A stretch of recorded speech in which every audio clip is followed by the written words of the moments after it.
एक गांव में सावित्री देवी नाम की एक औरत रहती थी। उसके दो लड़के थे। बड़े लड़के का नाम रवि और छोटे लड़के का नाम सूरज था।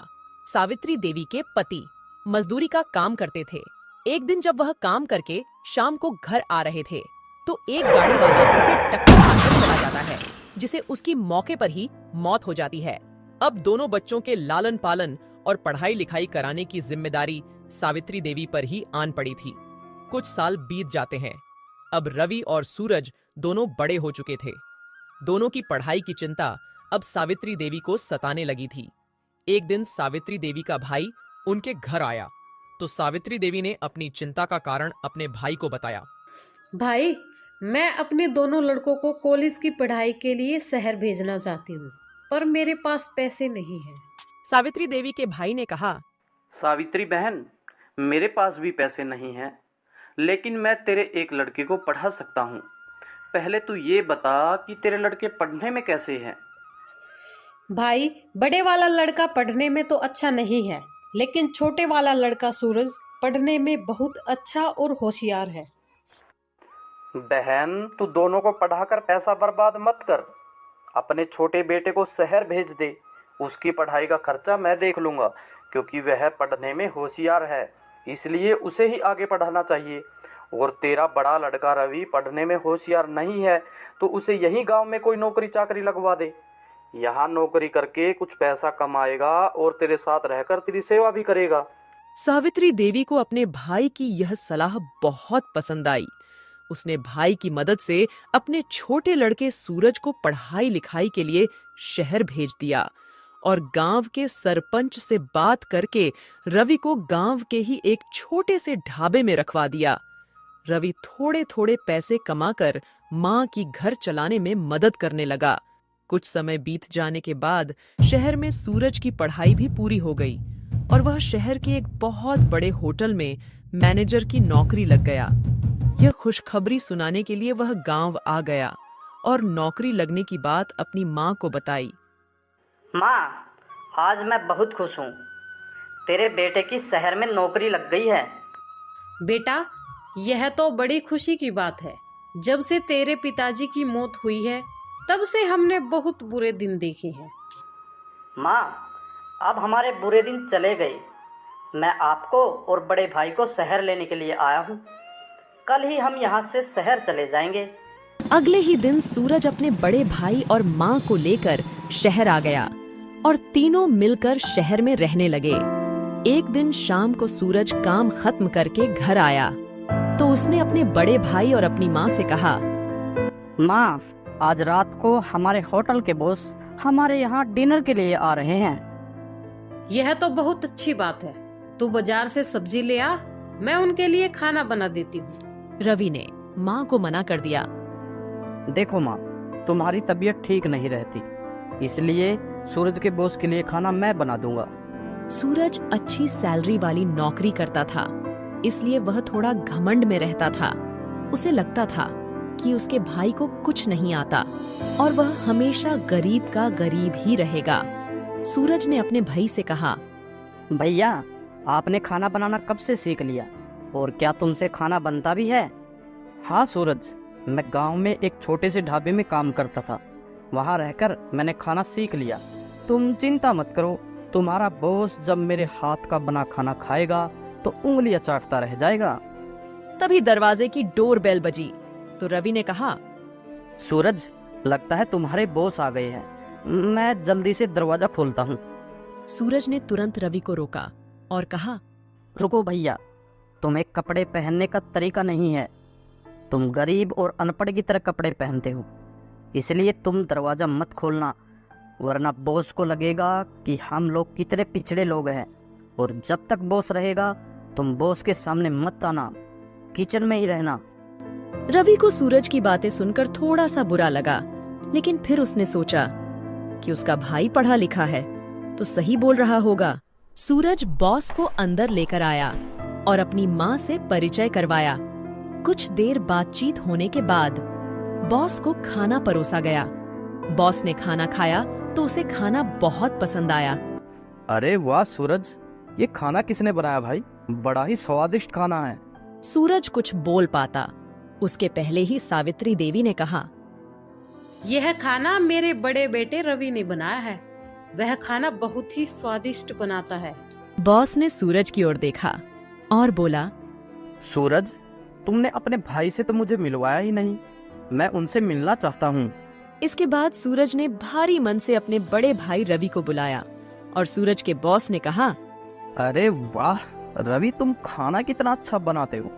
कल तुम्हें होटल में आकर एक स्वादिष्ट खाना बनाना होगा।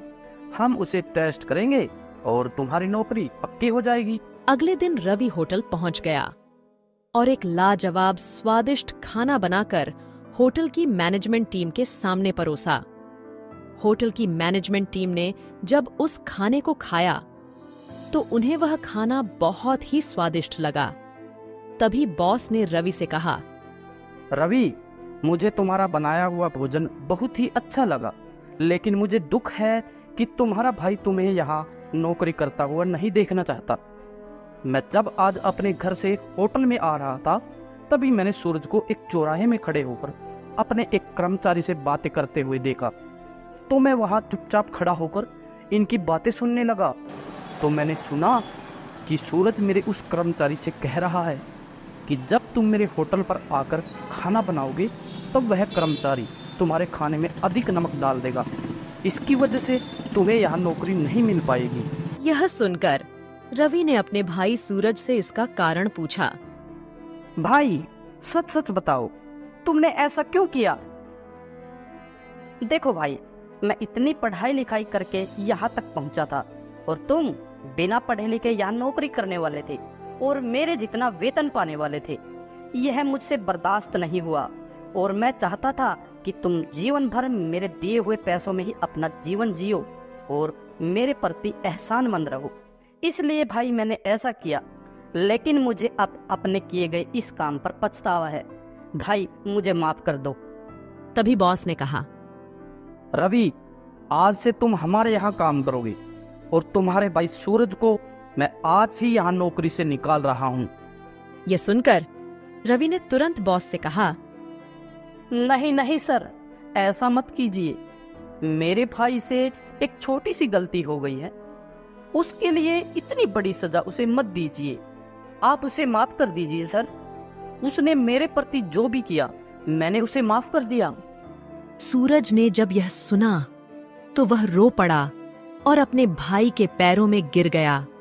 इसके बाद दोनों भाई हंसी खुशी उस होटल में काम करने लगे और हंसी खुशी उनका जीवन बीतने लगा। अक्षरा ममता जी की बहू है। अभी 3 महीने पहले ही उनके इकलौते बेटे तरुण के साथ शादी होकर इस घर में आई है, पर बहू जैसी उसमें कोई बात नहीं है। हर बात में अपनी ही चलाती है और सबसे बड़ी बात, ममता जी से छोटी छोटी बातों पर बहस कर लेना, ये उसके लिए बहुत ही साधारण सी बात है। अगर ममता जी समझाती तो अक्षरा बात को हमेशा उल्टा ही लेकर जाती। मैं तो आपकी बहू हूँ ना, इसलिए मेरे साथ हमेशा ऐसा व्यवहार होता है। क्या आप अपनी सगी बेटी को इतना रोकती टोकती? जब मुझे देखने आई थी तभी कह देना चाहिए था कि हम तुझे बेटी बनाकर नहीं रखेंगे। ममता जी घर की शांति के लिए चुप रह जाती। रमेश जी से बोलती तो रमेश जी भी ममता जी को ही समझाते।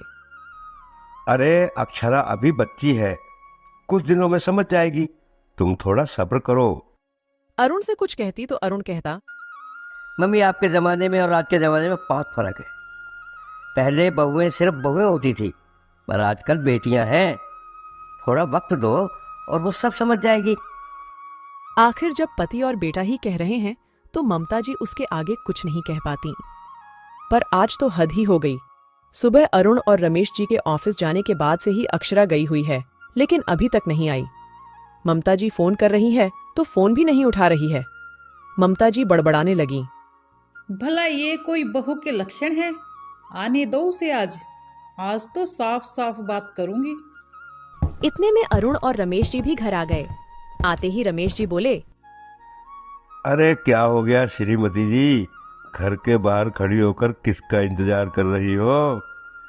हमारा तो आज तक इस तरह से इंतजार नहीं किया। अरे कौन खुश नसीब है वो? रमेश जी के सवाल को सुनकर ममता जी उन्हें घूरते हुए बोली, आपको मजाक सूझ रहा है, यहाँ शाम हो चुकी है, लेकिन बहू अभी तक घर नहीं आई। पता नहीं कहाँ रह गई। कह कर गई थी कि थोड़ी देर में आती हूँ। अरे तो कोई काम हो गया होगा। मम्मी आप भी क्या चिंता करती हो, वो छोटी बच्ची थोड़ी ना है, आ जाएगी। आ जाएगी से क्या मतलब? आजकल जमाना कितना खराब है, पता नहीं है क्या?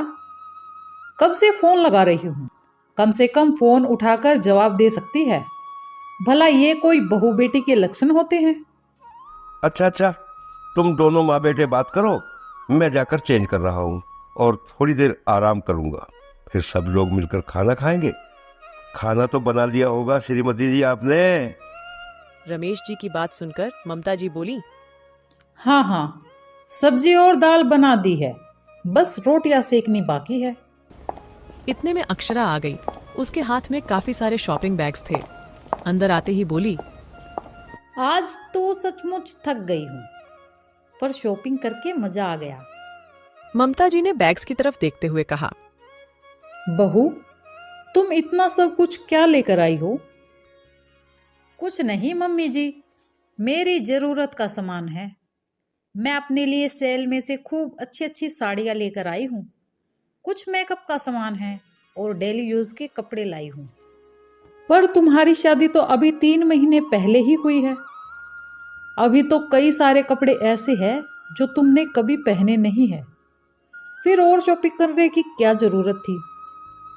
और मैं तुम्हें कब से फोन लगा रही हूँ, तुम फोन उठाकर जवाब नहीं दे रही हो। भला ये कोई बात होती है? मुझे चिंता हो रही थी। मम्मी जी, मैं कोई छोटी बच्ची नहीं हूँ। शॉपिंग करने ही तो गई थी, लौट कर आ ही जाती ना।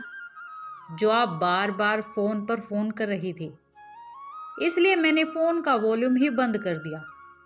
और रही बात शॉपिंग की, तब मुझे जिन चीज़ों की ज़रूरत थी वो मैं ले आई।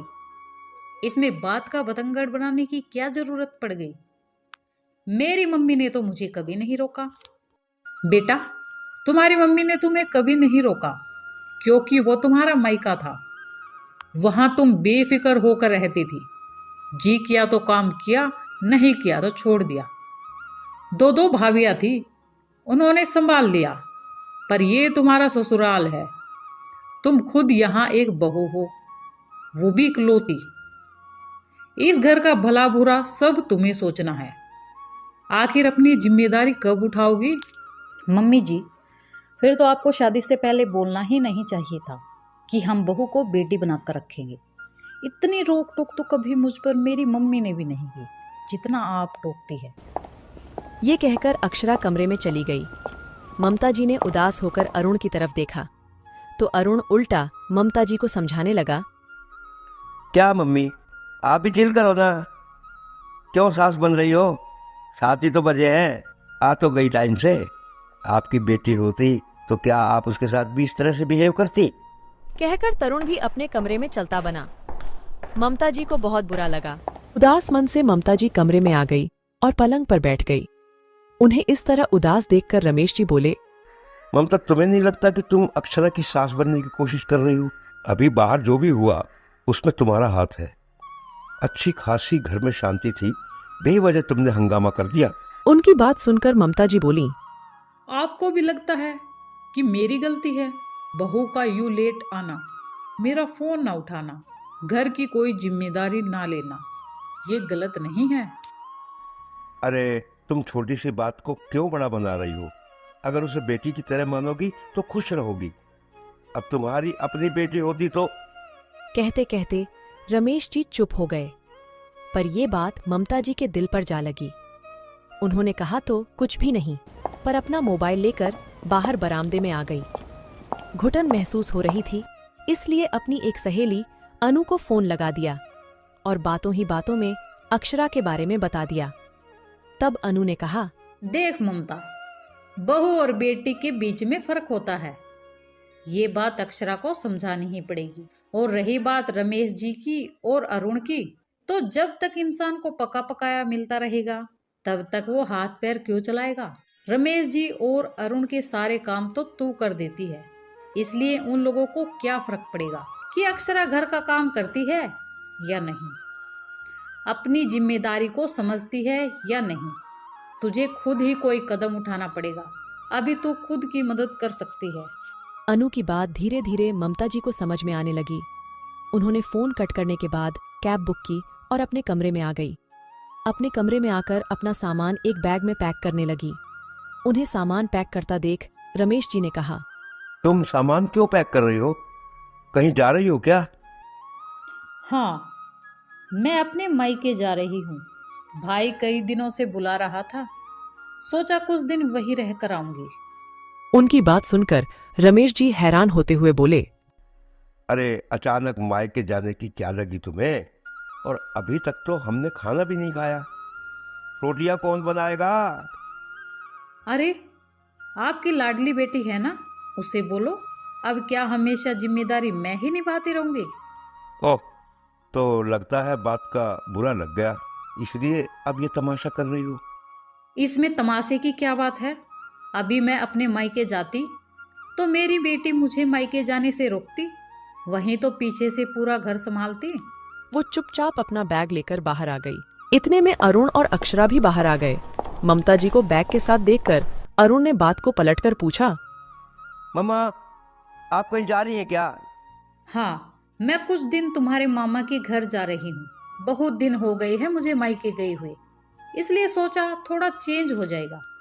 कहकर ममता जी बिना किसी की बात सुने ही वहां से रवाना हो गई। ममता जी के इस कदम से सब हक्के बक्के रह गए, लेकिन भूख तो जोरों से लगी थी। अरुण ने अक्षरा की तरफ देखकर कहा, अब खाना? अरे, मैं थक गई हूँ। अक्षरा ने धीरे से कहा, लेकिन तब तक रमेश जी ने बाहर आते हुए कहा, तो अक्षरा बेटा, आज तुम खाना खिला दो।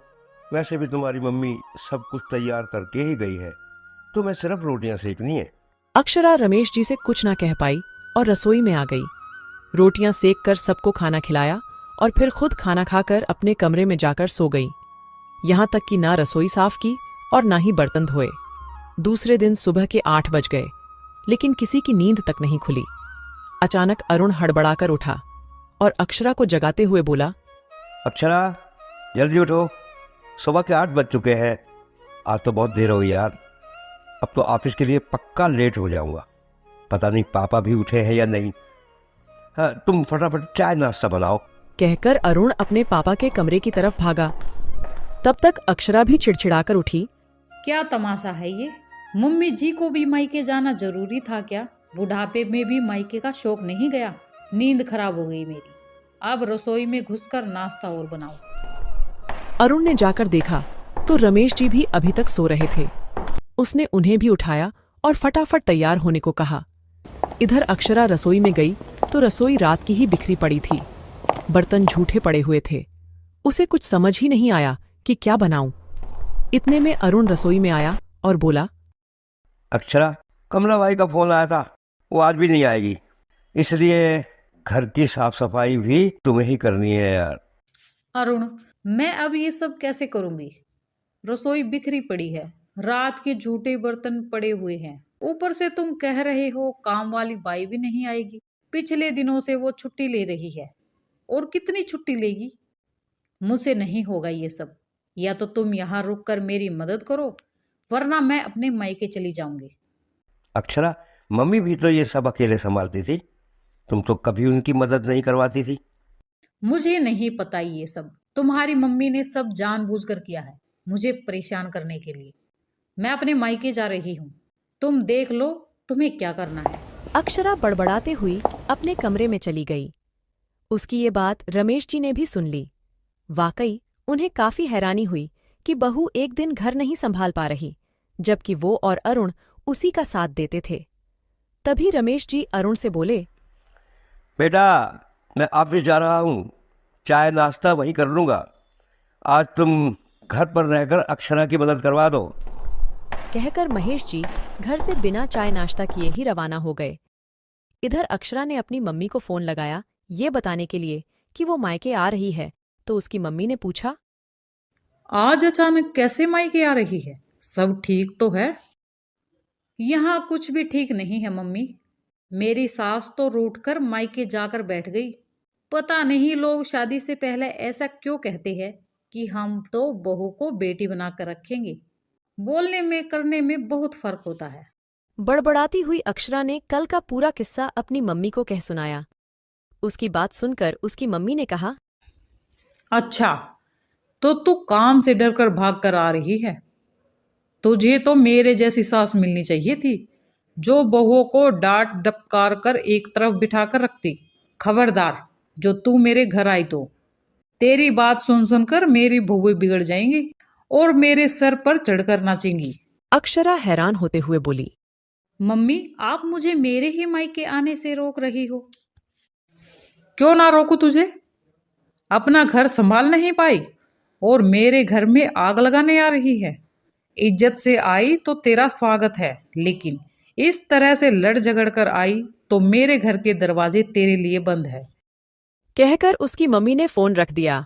अक्षरा हैरान रह गई कि उसकी मम्मी उसे ये जवाब दे रही थी। अब तो मजबूरन उसे घर का काम करना ही था, इसलिए रसोई में पहुंच गई। अक्षरा को काम करता देखकर अरुण की भी जान में जान आई और वो भी घर की साफ सफाई में उसकी मदद करने लगा। दोनों ने मिलकर ही घर का काम किया, लेकिन उसमें ही दोनों थक गए। शाम होते ही सबको अपनी गलती का एहसास हो चुका था, इसलिए रमेश जी आते समय ममता जी को मनाकर अपने साथ ही लेकर आए।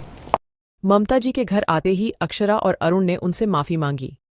आखिर धीरे धीरे सब कुछ नॉर्मल हो गया। ये तो कहानी थी, इसलिए आसानी से सब कुछ नॉर्मल हो गया, पर सच्चाई तो इससे काफी परे होती है।